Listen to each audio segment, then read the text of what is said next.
نہ صرف یہ کہ ان 12 ملکوں کے شہریوں کو کوارنٹائن سے استثناء دیا ہے بلکہ ان ملکوں سے آنے والے کسی بھی ملک کے باشندوں کو بھی استثناء میں شامل کیا ہے۔ دبئی شیخ حمدان بن راشد انتقال کر گئے، انا للہ و انا الیہ راجعون۔ دبئی میں 10 دن کا سوگ، 10 دن تک پرچم سرنگوں ہوگا، سرکاری ادارے 3 دن بند رہیں گے۔ دبئی میں شیخ حمدان بن راشد المکتوم آج بدھ کو انتقال کر گئے۔ دبئی حکومت نے 10 دنوں تک سوگ کا اعلان کیا ہے۔ اس دوران سرکاری پرچم سرنگوں ہوگا جبکہ سرکاری اداروں میں 3 دن تعطیل ہوگی۔ اماراتی نیوز ایجنسی عوام کے مطابق دبئی حکومت نے تعزیتی پیغام میں کہا ہے کہ شیخ حمدان بن راشد المکتوم کی وفات پر صدمہ ہوا ہے، انا للہ و انا الیہ راجعون۔ کورونا کے موجودہ حالات کے باعث نماز جنازہ افراد خاندان تک محدود ہوگی، تاہم دبئی کے تمام مساجد میں آج مغرب کی نماز کے بعد غائبانہ نماز جنازہ ادا کی جائے گی۔ حکومت نے کہا ہے کہ آج بدھ سے 10 ایام تک سوگ منایا جائے گا۔ ریاست کے تمام سرکاری اداروں میں جمعرات سے ہفتے تک تعطیل ہوگی۔ متحدہ عرب امارات کے سابق وزیر خزانہ شیخ حمدان بن راشد المکتوم کی عمر 75 برس تھی۔ وہ دبئی کے نائب حکمران بھی تھے۔ وہ دبئی کے حکمران شیخ محمد راشد کے بھائی تھے۔ الامارات میں کورونا کے نئے کیسز پھر بڑھ گئے ہیں۔ مجموعی متاثرین کی تعداد 4,44,398 ہو گئی ہے۔ متحدہ عرب امارات میں کورونا کے نئے مثبت مریضوں میں اضافہ ہوا ہے۔ منگل کو پچھلے 24 گھنٹے میں 2,172 نئے مریض سامنے آئے ہیں۔ مجموعی متاثرین کی تعداد 4,44,398 ہو گئی ہے۔ نئے مریض مختلف قومیت سے ہیں۔ ان سب کی حالت مستحکم ہے اور انہیں ضروری علاج فراہم کیا جا رہا ہے۔ امارات کے سرکاری خبر رساں ایجنسی وام نے وزارت صحت کے حوالے سے بتایا کہ پچھلے 24 گھنٹے میں جدید تشخیصی آلات کی مدد سے کورونا کی مزید 2,09,089 ٹیسٹ کیے گئے ہیں۔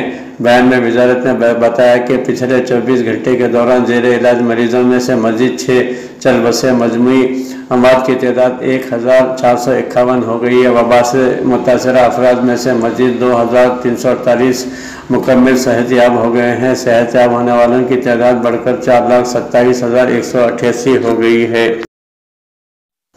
برطانیہ کا نیا امیگریشن پلان، پناہ گزینوں کی مشکلات بڑھنے کا امکان۔ برطانوی وزیر داخلہ کے مطابق ان لوگوں کو نکالا جائے گا جو برطانیہ میں رہنے کا حق نہیں رکھتے۔ برطانوی حکومت نے بدھ کو اپنے دہائیوں پرانے پناہ دینے کے نظام میں تبدیلی لاتے ہوئے نئے منصوبے کا اعلان کرتے ہوئے کہا ہے کہ موجودہ نظام پر بہت زیادہ بوجھ ہے۔ فرانسیسی خبر رساں ادارے AFP کے مطابق برطانوی وزیر داخلہ پریتی پٹیل کے مطابق امیگریشن کے نئے منصوبے کا انحصار اس بات پر ہوگا کہ پناہ گزینوں کی ضرورت کیا ہے، نہ کہ اس پر کہ انسانی اسمگلروں کو پیسہ کمانے کا موقع مل رہا ہے۔ دوسری جانب اس فیصلے پر پناہ گزینوں کے گروپوں نے برہمی کا اظہار کیا ہے۔ وزیر داخلہ اس حوالے سے کہتی ہیں کہ اس منصوبے کا مقصد ان لوگوں کی شناخت کرنا ہے جنہیں اصل میں پناہ کی ضرورت ہوتی ہے، اور اس سے غیر قانونی طور پر ملک میں آنے والوں کے داخلے کی حوصلہ شکنی کی جائے گی۔ قوانین میں رد بدل سے ان لوگوں کو بھی ملک سے باہر نکالا جائے گا جو برطانیہ میں رہنے کا حق نہیں رکھتے۔ کہنا تھا کہ برطانوی حکومت کئی آپشنز کو سامنے رکھتے ہوئے کیسے پناہ کے پورے نظام میں اصلاحات کی جا سکتی ہیں، خاص طور پر ان لوگوں کے لیے جو دنیا کے خطرناک حصوں میں مظالم سے بچنے کے لیے پناہ کی تلاش میں ہیں۔ انہوں نے منصوبے کی مزید تفصیلات بتاتے ہوئے کہا کہ ہمیں لوگوں کی اسمگلنگ کا یہ ماڈل توڑنا ہوگا، ہمیں محفوظ اور قانونی اصولوں کو قائم کرنا ہوگا اور حقیقی پناہ گزینوں کی مدد کے قابل بننا ہوگا تاکہ وہ صرف مظالم سے نہ صرف بچیں بلکہ برطانیہ میں نئی زندگی شروع کر سکیں۔ نہر سوئس میں بحری جہاز پھنس گیا، دنیا کے اہم سمندری راستہ بند۔ شپنگ کی ویب سائٹ ویزل فائنڈر کے مطابق یہ جہاز نیدرلینڈ کے شہر نوٹر ڈیم جا رہا تھا۔ ایک بڑی کنٹینر شپ تیز ہوائیں چلنے کی وجہ سے مصر کی نہر سوئس میں پھنس گئی ہے، جس سے دنیا میں تجارت کے اہم شاہراہ میں ٹریفک رک گئی ہے۔ منگل کو سامنے آنے والی تصاویر میں تائیوان کا ایم وی ایور گرین نامی بحری جہاز کو نہر سوئز میں ترچا کھڑا دیکھا گیا، جس کی وجہ سے کینال میں سمندری ٹریفک میں رکاوٹ پیدا ہوئی ہے۔ بحری جہاز کو ہٹانے کی پوری کوشش کی جا رہی ہے۔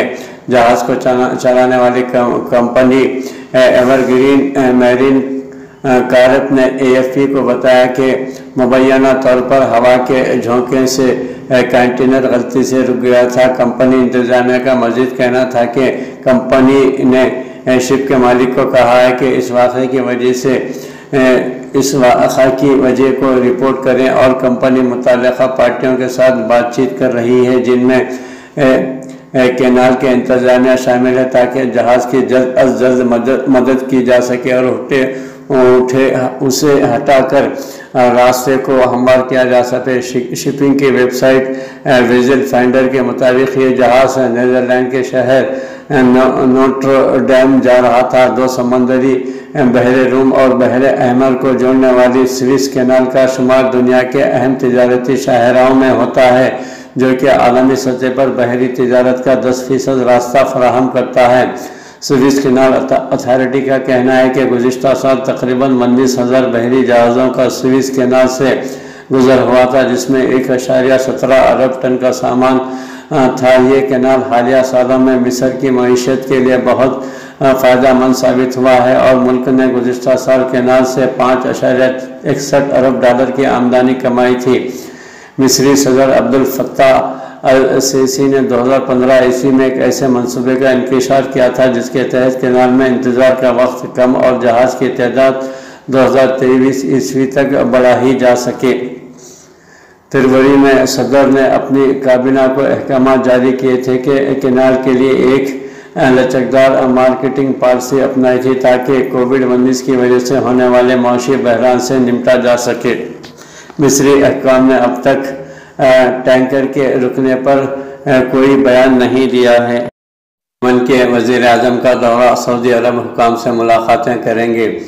وزیر اعظم معین عبد المالک کے ہمراہ یمن کے وزیر خزانہ سالم بن بریک بھی سعودی عرب کا دورہ کر رہے ہیں۔ یمن کے وزیر اعظم معین عبداللہ مالک سعید سعودی عرب پہنچے ہیں، جہاں وہ اعلیٰ حکام سے ملاقاتیں کریں گے۔ یمن کے سرکاری نیوز ایجنسی سبا نیوز کے مطابق وزیر اعظم معین عبد المالک اتوار کو ریاض پہنچے، جہاں وہ سعودی عرب کی حکومت کی جانب سے تعاون کے منصوبوں اور ریاض معاہدے پر بات چیت کریں گے۔ وزیر اعظم معین عبد المالک کے ہمراہ یمن کے وزیر خزانہ سالم بن بریک بھی سعودی عرب کا دورہ کر رہے ہیں، جہاں سعودی حکام کے ساتھ اپنی حکومت کے لیے معاشی تعاون کے امکانات پر گفتگو کی جائے گی۔ معاشی تعاون کے ذریعے یمن کی حکومت شہریوں کو بنیادی خدمات کی فراہمی کو ممکن بنانے کے علاوہ کرنسی کی گراوٹ کو قابو میں کرنے کے لیے کوشاں ہیں۔ عرب نیوز کے مطابق وزیر اعظم معین عبد المالک یمن کے صدر عبدالریاح منصور یادی کو ملک میں جاری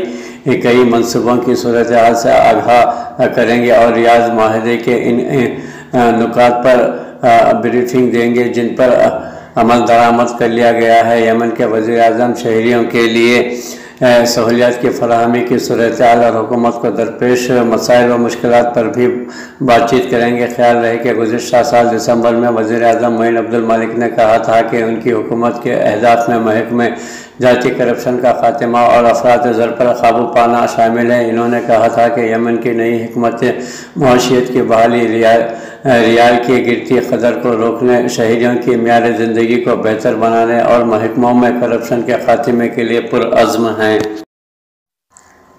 طاقہ کی عمارت میں $10 ارب کی سرمایہ کاری کا اعلان۔ خلیج قومی توانائی کمپنیاں تیل کی قیمتوں میں کمی کی وجہ سے خود کو تبدیل کر رہی ہیں۔ ابوظہبی کی توانائی کی بڑی کمپنی طاقہ نے شمسی پروجیکٹس کو بڑھانے اور ہائیڈرو کاربن پر انحصار کم کرنے کے لیے متحدہ عرب امارات میں $10 ارب سے زائد کی سرمایہ کاری کا اعلان کیا ہے۔ عرب نیوز کے مطابق بدھ کو کمپنی نے اپنے اعلان میں کہا کہ انتہائی مؤثر شمسی توانائی اور ریورس اوسموس ڈسلیشن ٹیکنالوجی اس منصوبے کا بڑا حصہ ہوگی۔ تاخا کے چیئرمین محمد حسن السویدی کا اس نئی سرمایہ کاری کے حوالے سے کہنا ہے کہ تاخا کو اس نئی حکمت عملی کے لیے ہمارے شیئر ہولڈرز کی حمایت حاصل ہے اور وہ ابوظہبی کی کم کاربن والی توانائی اور پانی کے استعمال کے چیمپئن بننے کی راہ پر ہیں۔ یہ حکمت عملی طے کرتی ہے کہ کمپنی کس طرح اپنے مقاصد حاصل کرے گی۔ انہوں نے مزید کہا کہ جیسے جیسے ہم وبا سے نکلیں گے، پوری دنیا میں بجلی اور پانی کے صاف، قابل اعتماد اور پائیدار ذرائع کی ضرورت پر توجہ بڑھے گی۔ خلیجی قومی توانائی کمپنیاں تیل کی قیمتوں میں کمی، گلوبل وارمنگ کے حوالے سے بڑھتی آگاہی اور ہائیڈرو کاربنز کے ماحول پر نقصان دہ اثرات کی وجہ سے خود کو تیزی سے تبدیل کر رہی ہے۔ کمپنی نے ابوظہبی ایکسچینج مارکیٹ کے حوالے سے اپنے بیان میں کہا کہ ترقی متحدہ عرب امارات کے گھریلو مارکیٹ میں توانائی اور پانی کی بڑھتی طلب کو پورا کر کے اور منتخب بین الاقوامی مواقع سے فائدہ اٹھا کر ہی حاصل کی جا سکتی ہے۔ نئی حکمت عملی میں غیر ملکی سرمایہ کاروں کو کمپنی کے 49% شیئرز حاصل کرنے کی اجازت بھی ہوگی۔ تاخا کے CEO حسین ثابت نے بلومبرگ سے بات کرتے ہوئے کہا ہے کہ نئی حکمت عملی کے تحت سعودی عرب کمپنی کی توجہ کا مرکز بنے گا۔ انہوں نے کہا کہ ترجیحات کے لحاظ سے ہمارے پاس سعودی عرب میں آپریشنز دستیاب ہیں۔ بین الاقوامی سطح پر ہم GCC پر توجہ مرکوز کریں گے۔ ولی عہد شہزادہ محمد بن سلمان سے چینی وزیر خارجہ کی ملاقات میں مختلف شعبوں میں تعاون کو فروغ دینے کے لیے مواقع کا جائزہ لیا گیا۔ سعودی ولی عہد شہزادہ محمد بن سلمان سے بدھ کو نیوم میں چینی وزیر خارجہ وانگ ژی نے ملاقات کی ہے۔ سعودی خبر رساں ادارے SPA کے مطابق ملاقات میں سعودی عرب اور چین کے تعلقات کے مختلف پہلوؤں، دو طرفہ تعلقات اور مختلف شعبوں میں تعاون کو فروغ دینے کے لیے مواقع کا جائزہ لیا گیا ہے۔ علاقائی اور بین الاقوامی پیش رفت، مشرقی وسطیٰ میں سلامتی اور استحکام کو بڑھانے کی کوششوں اور مشترکہ دلچسپی کے امور پر بھی تبادلہ خیال کیا گیا۔ سعودی ولی عہد نے دورے کے لیے مملکت آمد پر چینی وزیر خارجہ کا خیر مقدم کیا، جبکہ چینی وزیر خارجہ نے چینی صدر کی طرف سے ولی عہد کو خیر سگالی کا پیغام پہنچایا۔ ولی عہد نے بھی چینی صدر کے لیے خیر سگالی کا پیغام دیا ہے۔ اس موقع پر سعودی وزیر خارجہ شہزادہ فیصل بن فرحان، وزیر مملکت و رکن کابینہ ڈاکٹر مسعد الایبان بھی موجود تھے۔ چین کی طرف سے مملکت میں متعین سفیر اور معاون وزیر خارجہ بھی بات چیت میں شریک ہوئے۔